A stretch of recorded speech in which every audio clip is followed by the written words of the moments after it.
Okay, Sophia. I need you. I'm going to sit in your chair, okay? So you guys can sit down here. Okay, so you guys you can Sit anywhere else. So this is totally quiet. So what'll happen is, Dane, get in your chair. wait, I want to pause. Oh, okay. Yeah. I'm going to have it. I know this is exciting, okay? But we need to be on our quiet and our best behavior. So what's going to happen is, Dane's going to be first. I'll tell him, and he's going to pop up, say hi. And he's going to say, I'm Dane, right? And then he's going to do his title and read a story. When he's all done, we'll pause. Dane is going to exit stage right, while Mary enters stage left onto the chair, okay? When I get there, should I show them the cover? You can show them the cover, sure. Close up or like close? No, it'll be from there. I'm going to say, I'll figure it out when I'm here, okay?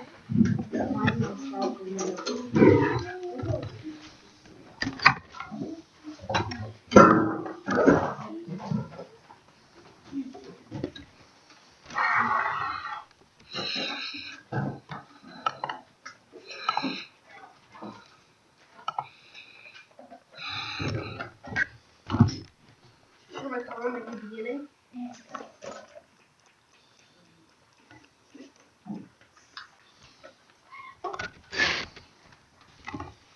Oh, you guys are good. Hold on.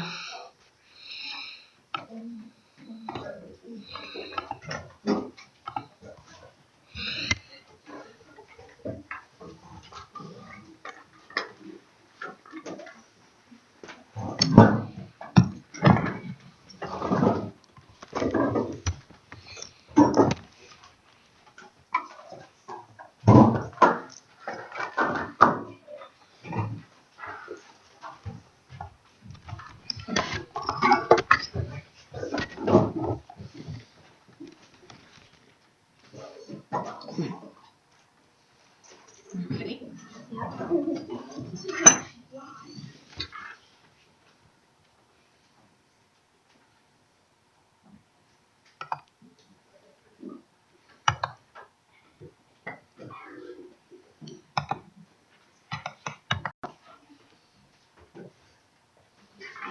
Hi. Well, while I'm here, I guess I'll show you my story. It's called The Missing Cat. So, The Missing Cat. Fluffy Pants was laying down on his comfy chair when his owner came downstairs and grabbed the newspaper slowly. Then Fluffy Pants saw his neighbor Wally, who was a very adventurous cat and in good shape. Wally darted across the lawn, wanting Fluffy to come out. Fluffy meowed to his owner Bill to let him outside. Fluffy galloped to the fence to catch up the latest cat news from Wally. Newt Newt's gone missing. He disappeared, said Wally. What? When? Said Fluffy. His ears went back. Last night, Wally said. We gotta find him, said Fluffy, not thinking clearly because Fluffy was always scared of adventures. The next morning, Fluffy got up and met up with Wally. Well, the other cats are too lazy to come, so it's just you and me. But the other cats saw stuff going at the scary house on Fat the Cat Drive, said Wally. Okay, let's check it out, said Fluffy Pants. They slowly trotted over to the scary house and checked inside. So they decided to go in. As their paws went slowly and their hearts beat fast. Let's leave now, said Wally. The room was so dark you couldn't see anything. So they raced out. On their way back, they saw Newt Newt sitting on the lawn. Where have you been? Said Wally, out of breath from running away from the scary house. At the vet, said Newt Newt. Whole time? Said Fluffy. Yeah, said Newt Newt. After that adventure to the scary house, Fluffy realized adventures aren't that scary. So the three cats sat on the lawn and told Newt Newt about the adventure to the scary house. That was my story.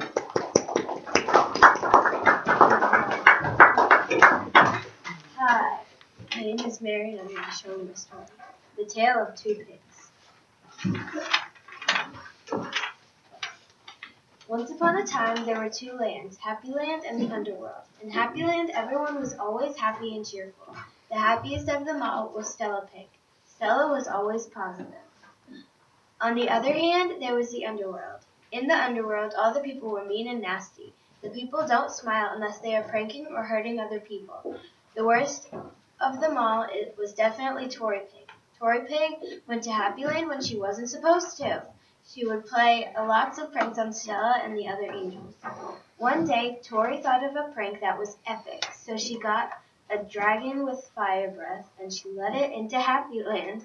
The dragon stomped on houses and lit everything on fire. The angels started to scream and run away. After everyone had left, it was only Stella and the dragon. Tori laughed her evil laugh, ha ha ha, because her prank was working. Stella grabbed her trusty sword to fight the dragon, but the dragon was too strong, so he knocked the sword out of Stella's hand. Then all of a sudden, Tori got the feeling that she needed to help Stella.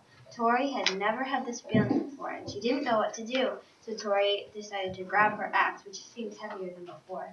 When she finally picked it up, she ran to Stella and blocked her from the dragon. Then she raises her trusty axe and whacks his leg off. Then the dragon fell to the ground with a loud "Ah!" Tori ran to Stella to see if she was okay. Stella said, "I'm fine, just a minor scrape." Then they gave each other a big hug. Then Tori got another feeling, a feeling that no one in the underworld has felt before. That feeling was forgiveness. Tori and Stella used their powers together to bring back the happy and Happy Land. Then all the folks in the underworld came up and thanked them for defeating the big dragon. Then suddenly everyone started to smile. To top it all off, the underworld disappeared, along with the evil in the world. And to this day, there is only good in the world. Yes.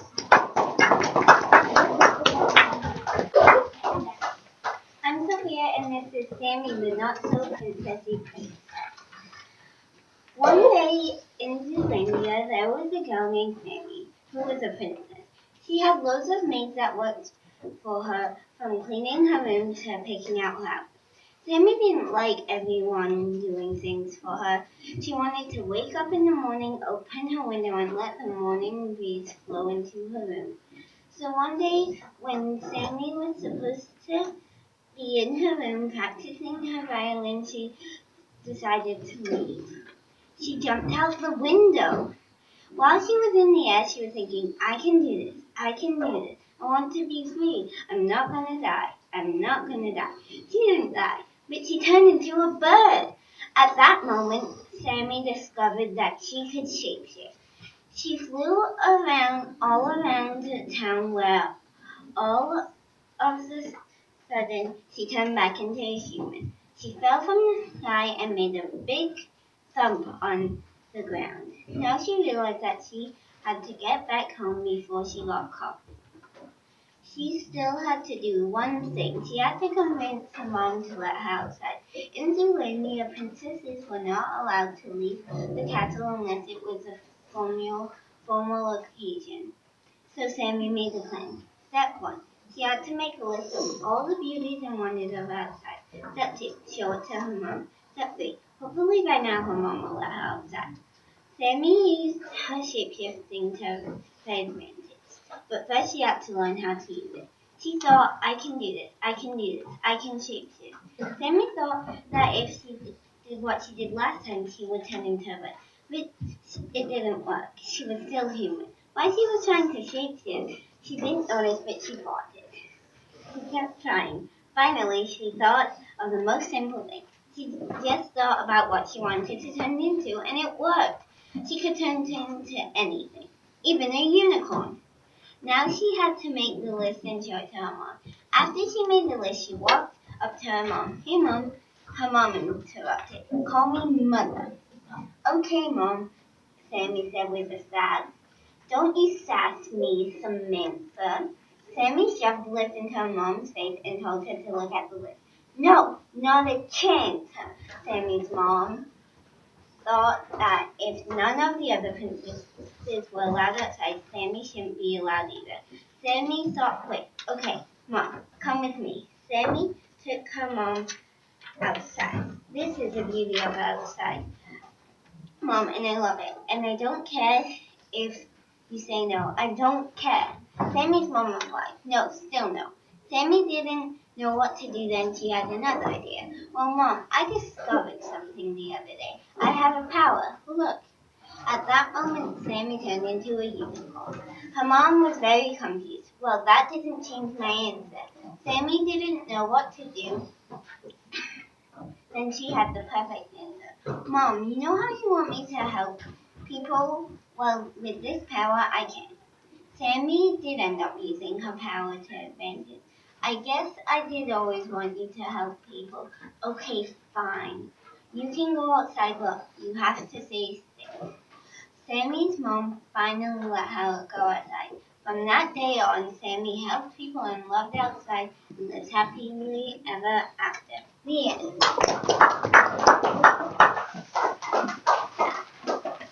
Mia the Brave by Ashley Richardson. Long ago, there was a very special girl named Mia. She has dark brown hair. Mia had one problem. One of her friends always told her about a candy man that lived in a cottage in the woods by her house. Mia never believed them. One day, she asked her mom and dad why she was never allowed in the woods. Mia's mom and dad said, it's too much danger out there, okay? I can just use my invisible power again. Mia's mom said, that's only if you are in danger. Later that night, before she went to bed, Mia had a plan. When her parents were to sleep, Mia climbed out of her window and went to the woods. Mia saw a huge big cottage in the woods with gingerbread men guarding it. Mia touched her shoulder and her power was on, so the gingerbread man did not see her. Mia went into the house and saw a bunch of children with candy. The candy man was about to be killed, so Mia turned off her powers and the candy man saw her. The candy man said, how did you get in here? Mia said, let go of the children. Mia had a plan now. By the time it was 2 a.m. in the morning, the candy man was gone and the children were set free. Mia's mom and dad ran to her and said, we're so glad you're okay. Never do that again. Mia said, don't worry, I won't. The next day, they celebrated and lived very happily ever after. The end.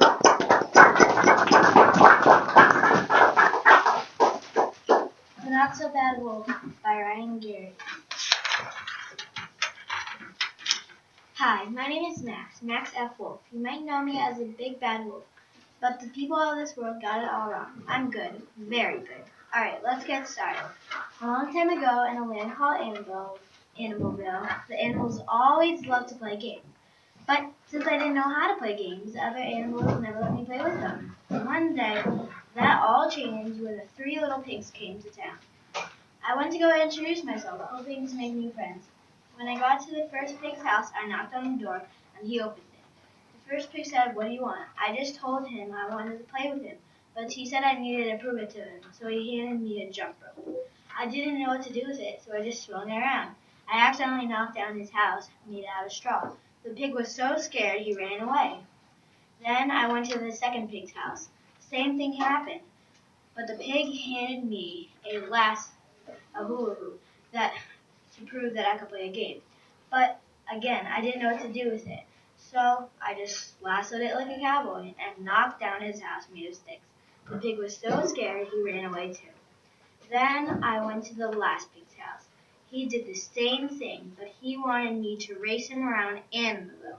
I accepted the challenge.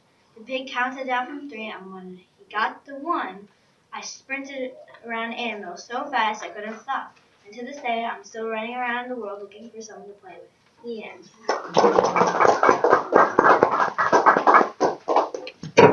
The Gorilla by Christopher Andres. Long ago, in a forest, a huge gorilla woke up. He went to find food. As soon as he left, his family woke up. His family was wondering where he was. His family screamed to see if he would answer, but the gorilla didn't hear his family. All of a sudden, he heard his family screaming. A dinosaur has captured his family. Then he heard the dinosaur roar. He ran to save his family. The gorilla tackled the dinosaur. Then the gorilla screamed out, "Run!" While his family was running away, the gorilla was beating up the dinosaur. Once he was done beating up the dinosaur, he went to his family. The gorilla's wife asked where you when where were you when the dinosaur attacked us? I was so worried. The gorilla answered, I went to look for food, but the only thing that matters is that you are okay. The gorilla's wife agreed. Then the gorilla's whole family came in and gave a group hug. They were all happy to be alive.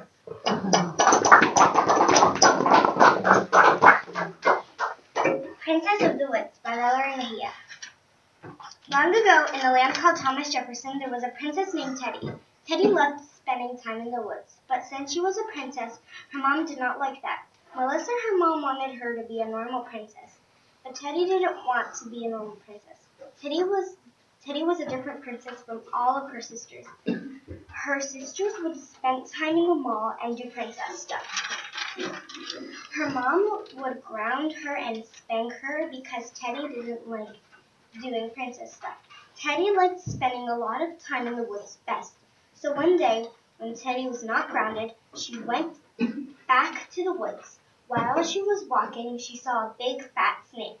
It wasn't any type of snake. It was the scariest snake Teddy has seen. Teddy tried to look for something to kill the snake, but boom, the snake bit Teddy. Teddy went running because she didn't want her mother to catch her in the woods and be grounded again.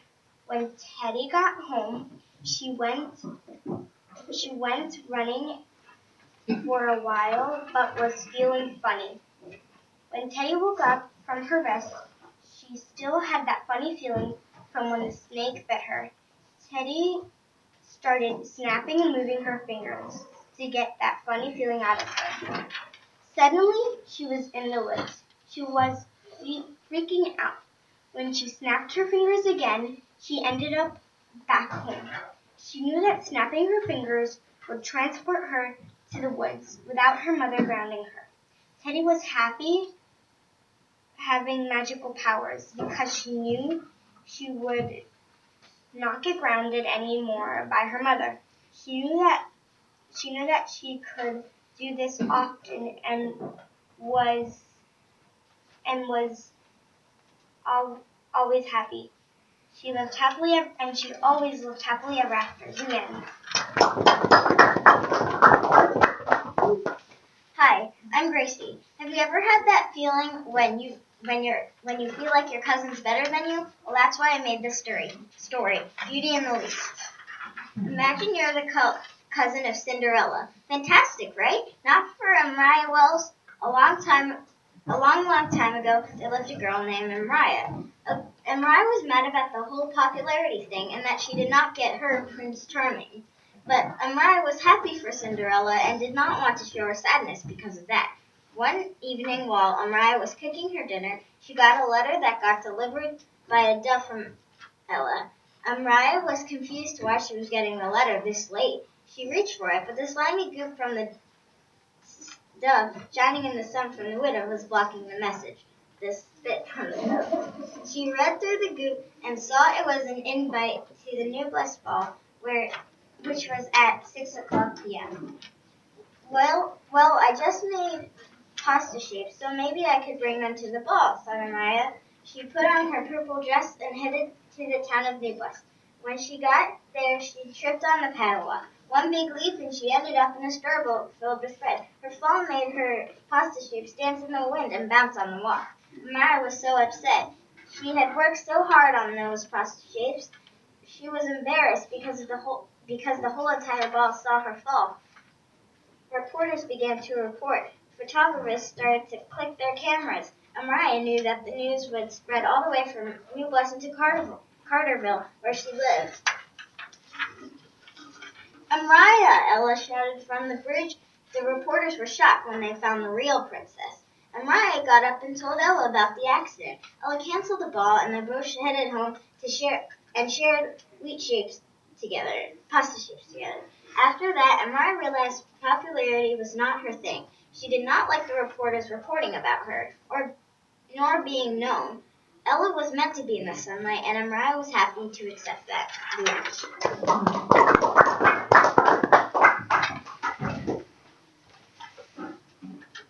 Hi. I'm presenting The Good Boy by Edward James Martin. Once upon a time there was a white boy named Jeremy. He was a straight A student. However, his mother never gave him what he wanted. One day he told himself, I'm going to sneak out tonight, but he needed to be really sneaky about it. If he was caught, he could be left on the street for the rest of his life. Then, while doing his homework, he thought of his plan to escape. After all his chores were done, he asked his mom if he could go check on the horses. His mom said yes, so he was off. He sat on a log until the last candle went out in his house. Then he made his move. However, his mom was watching him. His mom wanted to trick him as she thought of being a fairy godmother, and got her supplies to follow him. When he reached the prairie, he called to see if anybody was out there. Then someone appeared. Who is the lady? He asked, and she said that she was his fairy godmother. He was in shock. He had always wanted a fairy godmother. She also said she would grant him a wish, but there was a price to pay.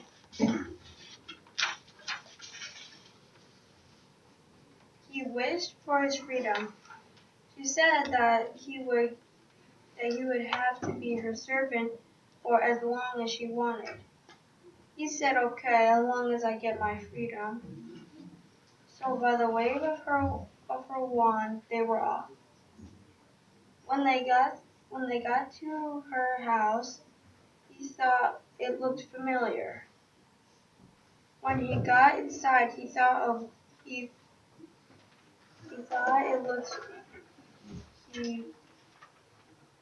looked familiar. He saw his brother and sister. He asked them what they were doing here, and then he realized that his fairy godmother was actually his mother.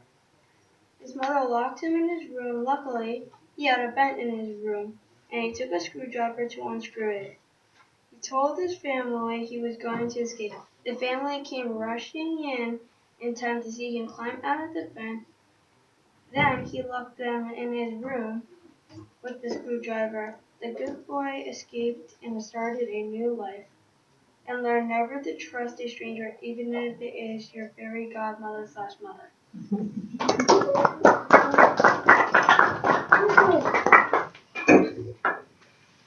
Why Pizza Was Invented by Niccolo Santucci.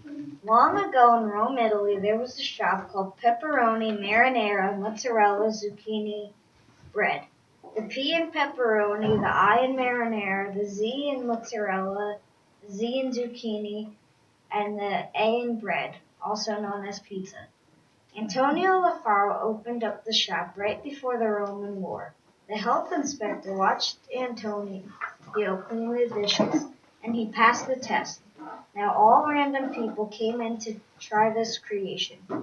Meanwhile, the Roman War was currently happening. All cannons were being fired, and Antonio knew he wasn't safe. When this happened, the stock market crashed. NASDAQ went down 31%. Business was failing because Rome was no longer a safe place. Long after the war was over, Antonio was about to go bankrupt. His credit score was 227. He started advertising his creation with a man named Warren Buffett, and started making money. Again, he was able to pay his bills. Now they both had enough money to go to college. When Warren went to Harvard Italy University and learned something about microchips. I have no idea what that is, Antonio wondered. He then went to the Culinary Institute of Italy. Antonio learned more and more about recipes. Now he even made pizza with pineapple. So that means the pea and pepperoni changed to the pea and pineapple. Now that's crazy. Antonio and Warren moved to America. They arrived at New York City. The king of all gods or the god of all gods, named Antonio the pizza god. Zeus gave Antonio and Warren the power to speak English right away. Warren learned something about Microsoftware, so he made a company called Microsoft. Antonio wanted to learn more and more about cooking, so then he went to the Culinary Institute of America. Antonio's parents traveled to New York to see them.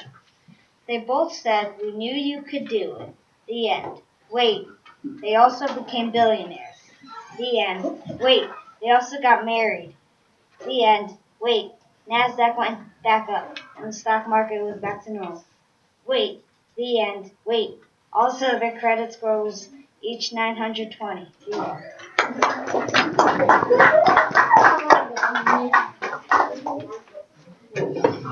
The law school. Once there was a poor family. They were called peasants. Their kids wanted to be rich, so they made plans to rob the kingdom at night. Then the next day they robbed the kingdom at night. But then the next morning the guards were woken by a deathly scream from the king, who said, "Where is my gold? I want you guards to get my gold," ordered the king. So then the guards did what the king said. The guards went from house to house, door to door, knock to knock, search to search, in every house. But when they got to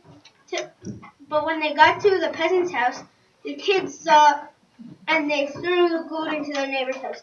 And then the guards captured the neighbors, so then the neighbors were captured. But the guards brought them down to the zoo and threw them down.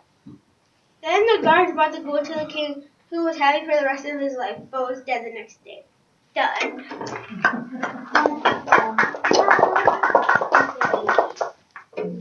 Hello. Today I will tell you my story of the purpose of John.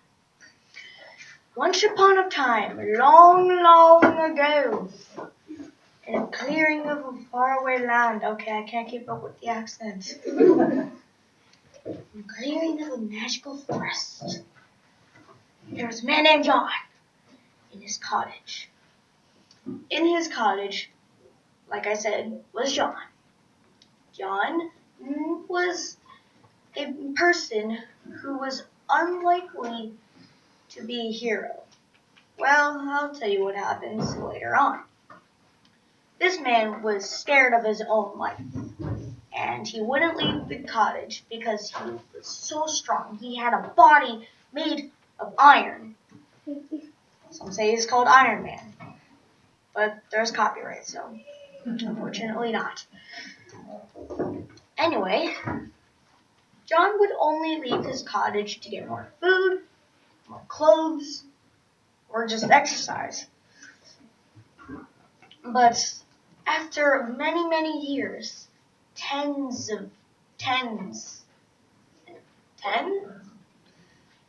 years later, John decided to leave his house to go for a walk and think about his life.